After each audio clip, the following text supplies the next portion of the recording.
नमस्कार, प्रणाम बा। आप लोग के हमरा चैनल में स्वागत बटुए। फिर से हम लोकगीत सुनावे जात बनी। आप लोग के दुलार प्यार आशीर्वाद के जरूरत। बड़ी दूर से आईनी मैया, बड़ी दूर से आईनी मैया, राउर दरबार हो या चरवा खोल के मांगे मैया, राउर आशीर्वाद हो या चरवा खोल के मांगिए मैया, राउर आशीर्वाद हो। सासू जी के मांगिए मैया, सासू जी के मांगिए मैया,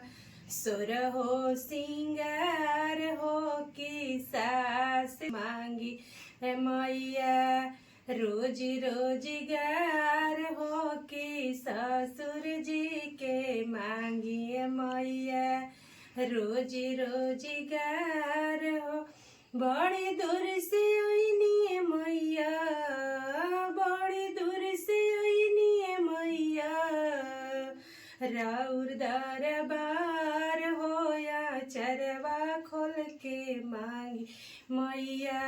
राउर आशीर्वाद हो या चरवा खोल के मांगी मैया, अपना के मांगी मैया, अपना के मांगी मैया, सुर हो सिंगार हो कि पति जी के मांगिए मैया,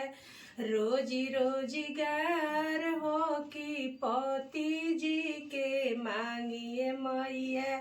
रोजी रोजगार हो कि पति जी के मांगिए मैया, धियावा के मांगिए मैया,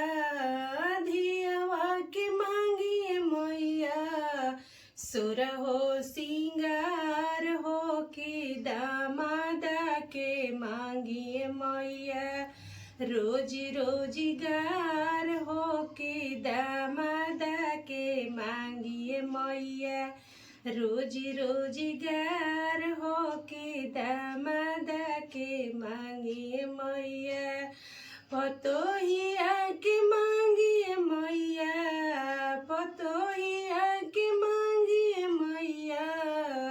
सुर हो सिंगार हो कि पुतावा के मांगी मैया, रोजी रोजगार हो कि पुतावा के मांगिए मैया, रोजी रोजगार हो कि पुतावा के मांगिए मैया, बड़ी दूर से आईनी मैया, बड़ी दूर से आईनी मैया, राउर दरबार हो या चरवा खोल के मांगिए मैया, राउर दरबार हो या चरवा खोल के मांगिए मैया, राउर दरबार हो या चरवा खोल के मांगिए मैया।